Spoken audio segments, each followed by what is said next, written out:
Okay, the PFL is back. PFL regular season 1, and our first episode on Saturday night will be with the featherweights and the light heavyweights. Honestly, a lot of people crap all over the PFL. I'm actually a fan of the PFL. I like the format. I think it gets guys active. Now, I just think the season format's intriguing. I think it is. And obviously, some guys are going to get easier schedules than others. Like, there's a fight on this card between Chris Wade and Bubba Jenkins that basically eliminates the loser, I think, because neither of those guys really get finishes, so you're kind of eliminating one of the playoff fighters from last year in the first episode, which I think is really interesting. And you got 11 fights here tonight. You got some UFC vets in this card. You got Kasanganay on here. You got Jesus Pinedo on here. You got, of course, Chris Wade. You got Jotko, Wilkinson, Santos, Moraes, Loughnane. Actually, Loughnane was only in the contender series, but still, you've got, I think fought one fight in the UFC. Anyways, that's besides the point. You've got a lot of big names in this card, and it's a really fun one this Saturday night from Las Vegas, Nevada. And folks, if you haven't yet, though, make sure to hit that subscribe button down below for some more MMA here on the channel. Yesterday, we posted our Bellator 293 predictions with Marcelo Gom and Daniel James in the main event, so go check out the video as well if you haven't yet. So our first fight's a fight that I really like. Hendricks, Kasanganay. I think this is a tremendous fight. You look at Hendricks, this is a guy who came into the PFL in 2021. His first fight pulls up a huge upset victory over Hamlet. He comes back, loses to Chris Camozzi on the PFL playoff card by unanimous decision, but gets a shot on the PFL 2022 season, and in his first fight upsets Emiliano Sordi. He's going to need an upset again in his third opener, I guess, with the PFL in 2023. He's going to need it because obviously he will not be the favorite against the former UFC fighter Kasanganay. Hendricks in his last fight got the rematch against Hamlet. He loses by split decision. And now here we go. We get Hendricks and Kasanganay for Kasanganay. This is a guy who I've been a huge fan of since he won the Contender Series. He's a guy who wins on the Contender. He's only been fighting in MMA since 2017. That's when he made his amateur debut. He's only been fighting for 6 years, which is absolutely crazy. Now, Kasanganay is a guy who fought in the UFC at 185 pounds. Now he's up at 205, and his later run in the UFC, he fought at 170. His last fight on the PFL Challenger Series obviously was won by first round knockout. His fight against Jared Gooden was at 185. And this is the thing, Kasanganay should have never been dropped from the UFC. It was ridiculous he got dropped from the promotion in the first place. You look at his UFC run, and I'm still a big Impa guy. He beats Anthony Adams in the Contender Series. He beats Hill the year before. He beats Maki Pitolo in his first UFC fight. He gets spinning back kicks in that, crazy knockout against Joaquin Buckley. But then he beats Sasha Platnikov, and he loses to Carlson Harris. And then he gets cut. He only goes 2-2, and he was a pretty fun fighter. He loses on Eagle FC to a guy who was 9-1. He loses by split decision in a close fight against one of Eagle FC's better guys. And then, he comes back. He beats Jared Gooden. He struggles to get fights. He was booked against Marcus Perez, former UFC fighter. Fight gets canceled because Impa gets the call to the PFL. He wins in the PFL Challenger Series, and here he is. I do get scared a little bit with Impa at 205 pounds. I do, because I think Impa's a little bit chinny, and it's just not his weight class. But in a fight like this is a fight that he can win. And I honestly think Impa is one of the favorites at 205 pounds if he can put it all together. The guy's only 29 years old, and he's only been fighting professionally for like 3 years. He's only been fighting in general for 6 years. The guy is really good, and I think Impa Kasanganay is going to come out here and make a statement. I got Kasanganay to beat Hendricks. I got him to win this fight by first round knockout. Our next fight is in the light heavyweight division. We've got Monte taking on Flores. For Monte, one of the surprising adds to the PFL last season, and I feel like I think of him as being a surprise. The guy only fought like 4 minutes in the PFL last year, and he made the playoffs. It was an interesting run for Monte because he comes in. We didn't really know much about him. His first fight's against Shoeface, Antonio Carlos Jr., who will not be participating in the PFL season this year. He's dealing with some trouble right now in Brazil. He was just on Big Brother Brazil, and there's, some allegations for him, which honestly I don't believe are all that true. I don't think, is what I'm hearing. I'm not sure, but that's what I'm hearing on the internet right now. But anyways, Monte comes in against the PFL champion Antonio Carlos Jr. He gets submitted in 29 seconds. Okay, comes back though, and he knocks out Emiliano Sordi in 92 seconds. Now, Sordi's a guy who's a former PFL champ. He is not back with the PFL this season. He fought in UAE Warriors earlier this year, and he lost. He got knocked out in the second round. But Monte comes in, he knocks out Sordi in the first round, and a first round knockout, a first round finish gives you 6 points. It's the quick 6, so he gets a playoff shot. And then he loses to Rob Wilkinson in the first round in his playoff match, or playoff fight. Okay, that's fine. Monte's back, though, and he gets Flores. It's a fight that I think he's going to win. Flores is a guy who got a shot in the Contender Series. I'll be honest with you, this is where I was first made familiar with Ty Flores, is when he fought Dustin Jacoby on the Contender Series in August of 2020. Jacoby beats him by unanimous decision, comes back, wins 2 straight fights on Fury, but then gets knocked out in his next Fury FC fight, wins a fight in United MMA, and then wins again on Fury FC in 2023. Flores is back just 2 months after winning his last fight by unanimous decision.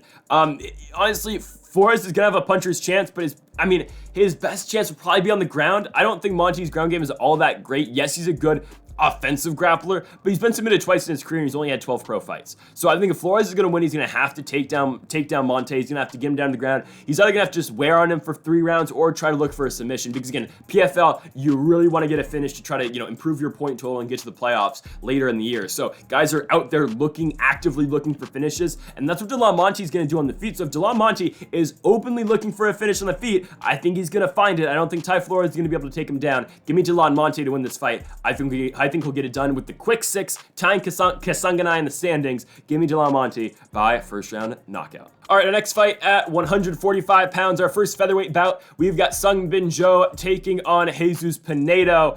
For Sungbin Joe, on the PFL season last year, or 2 years ago, I kind of forgot about this. I kind of forgot he fought Tyler Diamond on that first PFL card in 2021. He loses by unanimous decision. This is a guy who did get a shot in the UFC, got 1 fight against Daniel Tamer back in 2019. That was on the Gustafsson-Smith card in Stockholm, Sweden. He loses to Tamer by unanimous decision, loses to Tyler Diamond in his first PFL fight last year, or 2 years ago. Gets the call for last year as well against Bubba Jenkins, but Binjo had to withdraw from the fight. Won a fight in Osaka earlier in 2023 for the Gladiator Featherweight Championship. Wins by knockout in the first round. Not the Gladiator Challenge over in California, but the one in Osaka, I guess. Now he's finally getting a shot in the PFL. We'll see if he makes it to the event, but he gets Jesus Pinedo, a guy who is finally getting his first shot with the PFL. He went 1-1 in the UFC, made his debut back in 2018 on the Magny Ponzinibbio card. He goes in there, he beats Devin Powell by unanimous decision, then gets another shot with the promotion in Nashville, Tennessee on the Showtime versus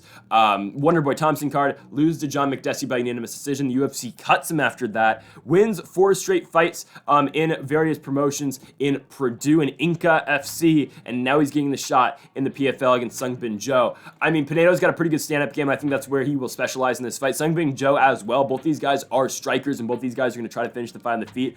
Honestly, though, I think these guys are going to even themselves out on the feet, and I don't think a finish will come, but I do think Pinedo will go in there, and I think he'll pick up a decision, giving him 3 points in the PFL standings. Give me Jesus Pinedo to win by unanimous decision. Back at featherweight for Alejandro Flores taking on Daniel Torres. For Daniel Torres, getting his first shot in the PFL, KSW fighter is Torres. 5-2 over there in KSW. I believe a former champion, won the featherweight championship back in 2021, proceeded to lose it in his very next fight. But, this is a guy who won the the KSW championship in a fight that he was a plus 470 underdog in.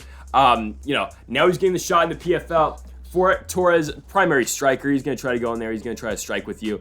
Not afraid to take you down, not afraid to grind you out down there as well. But that's what Torres is likely going to do. And he's going to get an opponent here in Alejandro Flores, who's back with the PFL once again. Made his PFL debut back in 2021. He beat Carl Deaton by split decision. Deaton's a guy who's now in the UFC, which is kind of crazy. But Flores beats him on one of the playoff cards, comes back. Beat Saba Bolagi in his first fight in 2022 by unanimous decision. Gets a fight against Hyoji Kudo where the winner makes the playoffs. That's basically how that fight went. And Hyoji Kudo knocked him out in the first round. Hyoji Kudo's not the greatest. I think he's going to be in it for a tough one later tonight on this card. And now Flores is back. He'll get Daniel Torres. Flores is a guy who will strike with you as well, and you're going to see a striking fight between Torres and Flores. I don't really know if Flores really possesses the power. He hasn't really shown that in a while, not at least in the PFL Smart Cage. For, Torres, I think he's definitely going to be able to do more damage than Alejandro Flores will be able to do, and that's how I'm going to score this fight. I think Torres is able to inflict more damage on his opponent. I think that's why Daniel Torres, the former KSW world champion, is going to win this fight, and I think he'll get it done by unanimous decision, picking up 3 points. Why does the PFL keep bringing back Sam K? Why? I don't understand. I don't know why they keep bringing this guy back. I guess he's only been around once, so you didn't really get a full shot with things, but we didn't think Sam K was going to do all that well last year. He didn't. He loses his only fight to Juan Adams, given he was kind of competitive in that fight until he wasn't. He fought a decent first round against Juan Adams, late into the 2022 season. It was a fight that turned out to be a winner goes to the playoffs fight because Juan Adams eventually got a shot in the playoffs. Of course, he loses to, I believe, Matthew Scheffel. But yeah, Sam K's back. It's interesting. He's down at 205 pounds now, obviously no longer fighting heavyweight, which I get, because it is, I believe, his natural weight class, but he was at heavyweight last season. No, actually, no, he fought at Hex at heavyweight, so he's just dropping down to 205 pounds, which I find kind of interesting, because he weighed in at 240 for the Juan Adams fight, so we'll see how this cut does fare for him. I don't know. This is interesting, because he loses a lot. Sam K's 8-6. He gets knocked out a lot as well. He's big for the light heavyweight division. He is 6'3". He's been knocked out twice. They're giving him Josh Silveira. All right, Silveira's going to win. Of course, Silveira's coming off his first loss in the PFL. He lost to Omari Akhmedov in his last fight. Omari Akhmedov no longer he's still in the season, but he was supposed to fight Will Fleury. Fight never happened. It's going to be tough for Akhmedov to get to the playoffs, especially because he doesn't get too many finishes. Well, actually, last year he did. Anyways. First, Silveira loses in the playoffs to Omari Akhmedov. Had a really good 2022 because he comes into the Challenger Series, wins, then gets a shot in the 2022 season, knocks out Martin Hamlin in the first round, and puts his place in the playoffs. For Silveira, he's going to win this fight. This fight should not be close. He's 9-1 again, suffered his first loss to a former top 15 fighter in the world, Omari Akhmedov. This is a blowout here. Sam K is not on the same level as Josh Silveira. Silveira is going to go in there, and he's going to absolutely run through him. Josh Silveira is going to win this fight. He'll get it done by first round knockout. Again, at light heavyweight, we've got Martin Hamlet, who is going to be taking on Mohamed Fakhreddine in this fight. For Martin Hamlet, is a guy, 31 years old, coming off that last fight against Hendricks where he won him by split decision. Hamlet has been a staple, really, of the PFL over the last couple of years. Made his debut back in 2021, made the playoffs, made the final, made the championship fight after that weird Cesar Ferreira fight where Ferreira had that weird injury that the fight just started, and he went down, and Martin Hamlet gets an easy trip to the finals. Of course, he loses to Shoeface in the first round in 2021, comes back in 2022, wins his first fight, drops the second to Josh Silveira, wins against Hendricks just on an enhancement fight for the PFL, and now he is back for 2023, and he gives Mohamed Fakhreddine in this fight. For Fakhreddine, 38 years old from Lebanon, and this is a guy who's been fighting in Brave, but it's just an interesting spot for him. He's 38 years old. This is a guy who is a knockout specialist. If he's going to win a fight, he's likely going to win by knockout. Martin Hamlet's a guy who, again, has been knocked out a couple times. He's been knocked out twice, one by Carlos Jr. got submitted by him, one by Josh Silveira, and then once a long time ago by Modestas Bukauskas in Cage Warriors for the light heavyweight championship over there in a fight where Hamlet was a minus 360 favorite in, but Hamlet's going to get Mohamed Fakhreddine in this fight. I think it's a fight that Martin Hamlet wins. I'm not overly impressed with Fakhreddine. Fakhreddine, I think, is going to be their guy along with Sam Key, who is going to be, all right, in the second week of the regular season, they're going to be like, all right, this is a guy we need to get. If, say, Thiago Santos is going to fight one of these guys so we can get a quick 6. Martin Hamlet's likely not going to get finished. I think he's just going to grind his way out to victory, but I still do like him a lot in this fight. Give me Martin Hamlet to beat Fakhreddine. Again, I'm just not all that impressed with Mohamed. Give me Hamlet. Again, if he has to wrestle, if he has to, technically outstrike his way to victory, he's going to be able to get the job done. Give me Martin Hamlet to win this one. He's going to win this fight by unanimous decision. Okay, now this is the fight I was talking about. Chris Wade and Bubba Jenkins. This is the fight because it's like, okay, one of these guys, they don't really get finishes. I know Chris Wade actually got the finish against Kyle Bochniak last year, but that was like one of his only finishes in the PFL to date, and he's been fighting in the PFL since 2018. That was like his third finish in 4 years, right? Okay, and Bubba Jenkins doesn't really get finishes either. Yes, he finished Tyoji Kudo, but other than that, he hasn't gotten a finish in the PFL, and he's been around for 2 seasons, right? I mean, it's something also interesting in this season. You feel like he's just a staple of the PFL. Lance the Party Palmer is not back. I don't know where Lance the Party Palmer is. He's 36 years old, the former world champion who's been around for the PFL for a very long time. He was the 2018 champion. He was the champion in 2019. Did not make the playoffs last year or in 2021. I guess it is over for Lance the Party Palmer with the PFL. I'd like to see him somewhere else, maybe in Bellator or something, or hell, the UFC's not giving a 36-year-old Lance Palmer another shot, or a first shot. But this is interesting. Bubba Jenkins, Chris Wade. I mean, because you get a guy in Bubba Jenkins who got finished in the 4th round of the championship fight last year. Chris Wade's a guy who lost to Brendan Loughnane, so both these guys lost to Loughnane. Someone's got to lose here in this first fight. And I find it very interesting because you know how good of a wrestler Bubba Jenkins is. You know how good of a wrestler and a grappler Chris Wade is. We'll see how this fight contests on the ground. We'll see how it contests on the feet because I like Bubba Jenkins. I'm a Bubba Jenkins fan, but I'm taking Chris Wade in this fight. I got Wade to win by unanimous decision. I think Wade is just a little bit better. I think striking-wise, Wade's better than Jenkins. I think on the ground, yes, Bubba Jenkins might be a slightly better wrestler, but when it comes to jiu-jitsu, I like Chris Wade a lot. I think Wade's going to catch Jenkins in something maybe, or just reverse him. I just think Wade's got more skills down there than Bubba Jenkins, and I think on the feet, again, none of these guys specialize in the feet, but again, you see what Chris Wade was able to do to Kyle Bochniak. I'm not saying he's going to do the same thing to Bubba Jenkins, but I think all around his striking is just a little bit better than what Bubba Jenkins is going to have to offer. I think Jenkins is going to shoot a lot, That's what he does in all of his fights. He's gonna, constantly spam those takedowns, look to take his opponent down. But I think Wade's gonna fight off a lot of those. I think Wade's gonna, fight him off on the ground, even if he does get taken down. I hate doing it because I really do like Bubba Jenkins. I'm a fan of Bubba, but I'm going to take Chris Wade in this fight. I can't pick against Chris Wade. I think this is the opportunity for him to win by unanimous decision, picking up 3 points.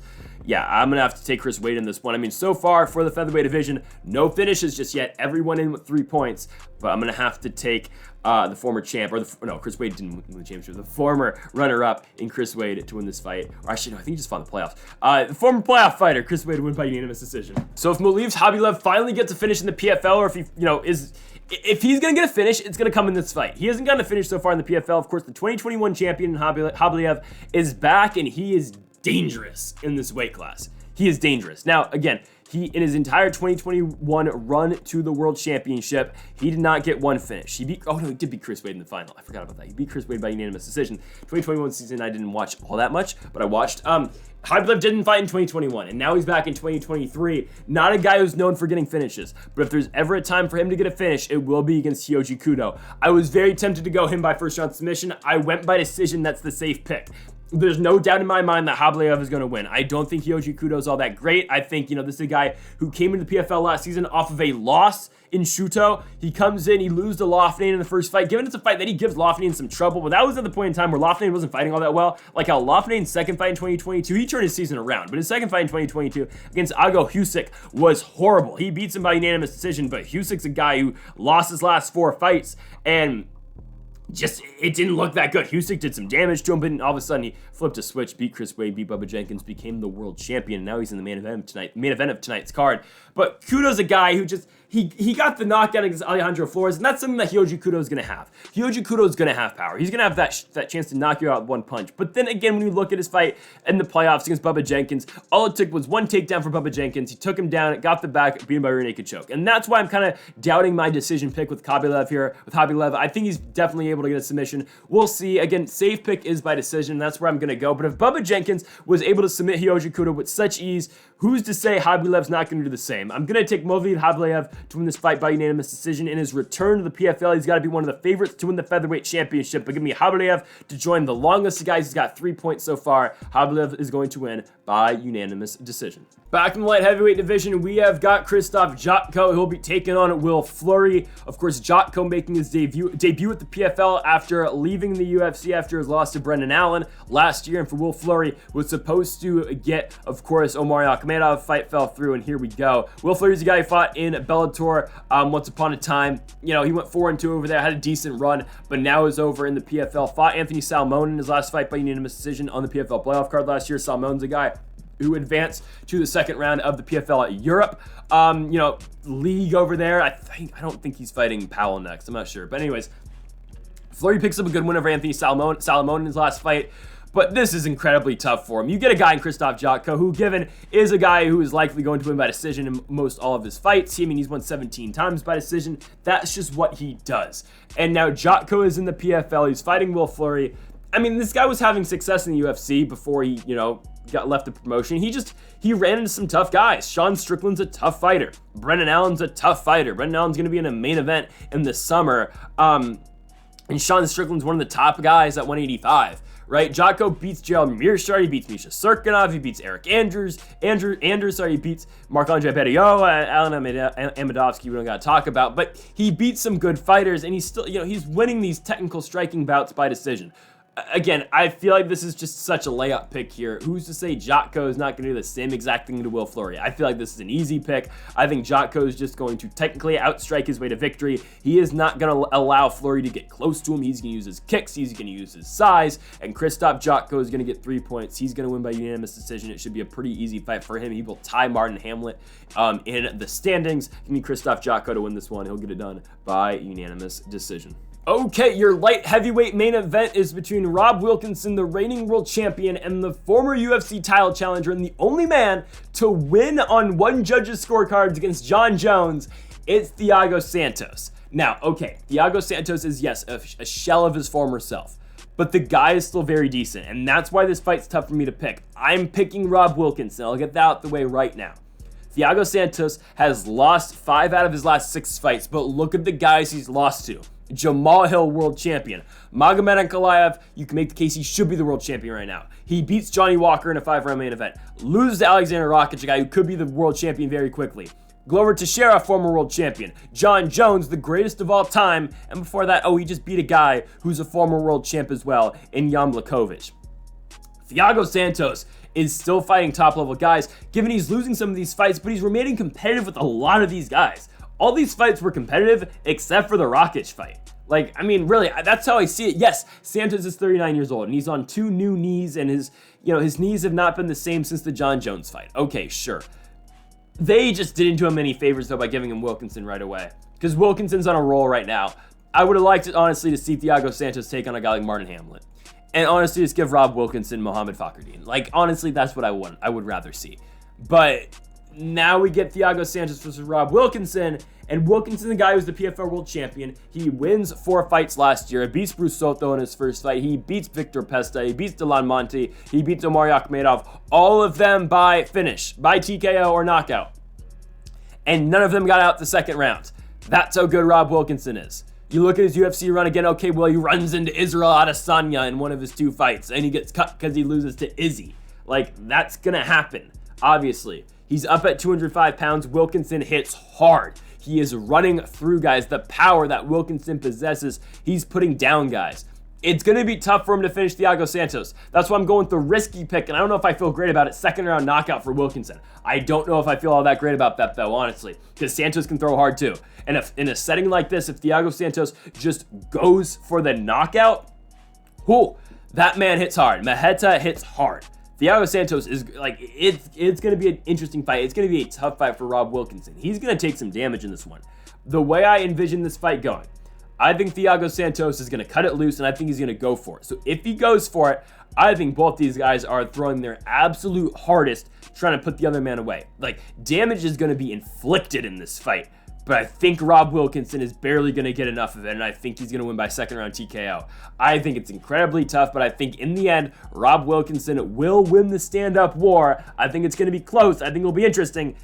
Ever so slightly, give me the PFL World Champion and Rob Wilkinson to win. I think they're going to book Thiago Santos against Sam Keenex, and he'll likely win by 1st round knockout. Hopefully he can sneak his way in the playoffs, but Rob Wilkinson's going to win by 2nd round knockout. I think it's ever so close, but give me Rob Wilkinson to barely get it done. Why are we doing this? I mean, okay, I don't even have to save it when my pick is Loughnane 1st round knockout. Marlon Moraes shouldn't be fighting anymore. Okay, and they shouldn't have. Okay, this is what it should have happened. They should have saved him. They shouldn't have booked him against Shamal Moraes because he lost to Shamal Moraes. He gets knocked out by Shamal Moraes. What do? He's lost his last 5 fights. Shamal Moraes is not in the PFL. Like, he's no longer fighting for them. And Shamal Moraes beats Marlon Moraes. What do? Oh, Marlon main event. What? Like, he's fighting Loughnane in a main event, which honestly, Santos and Wilkinson should be the main event here. It should. But Loughnane's a big star for them in the UK, and that's why it's in this spot. But just why? Why is this happening? Okay, I put TKO. No, it's probably a knockout. Moraes is probably getting chinned in this fight. And Loughnane is by no stretch of the imagination a knockout fighter. He does not do that. He knocked out Jenkins, and that's it. That's his only finish in the PFL. But this is going to be the fight where he gets to finish. You know why they did this. They've got a lot of fighters at 145 and a lot of good fighters at 145 this season. Guys like Chris Wade, guys like Bubba Jenkins. One of those guys is likely not making the playoffs, okay? Because one of them is likely losing their first fight. Instead of Loughnane fighting a guy like, I don't know, Hyoji Kudo, who he took to a decision last time, or Daniel Torres, or, an Alejandro Flores, or Jesus Pinedo, they gave him Marlon Moraes because Marlon Moraes is the easiest guy to finish in terms of skill. Marlon Moraes is still not a bad fighter. He's still a very skillful fighter, and if he connects in the right spot, maybe he still can put you down, or if he becomes like Cody Garbrandt and becomes a wrestler, which he's not going to do, he still has talent. There's no denying that. Marlon Moraes I don't think is washed up. I just think he doesn't have a chin anymore, and he can't take a punch. It's not like the skill goes away. It's not like Loughnane's going to get a different look from Moraes. It's not like Moraes is going to be slower, because he's not. He's still very fast in there. He can still throw those spinning wheel kicks and whatnot. Moraes is still going to be that same fighter that can strike, but he cannot take a punch. The skills are there, but the chin is not, and that's where it's tough for Moraes. It's not like it's not like he's going to see anything different from Loughnane. It's not like he's going to get blown away by Loughnane, because Marlon Moraes has been doing this for his entire career. He's back to where it started. He started in the World Series of Fighting, and that's where he made his name. That's where I was most familiar with Marlon Moraes before he came to the UFC, was because of World Series of Fighting, right?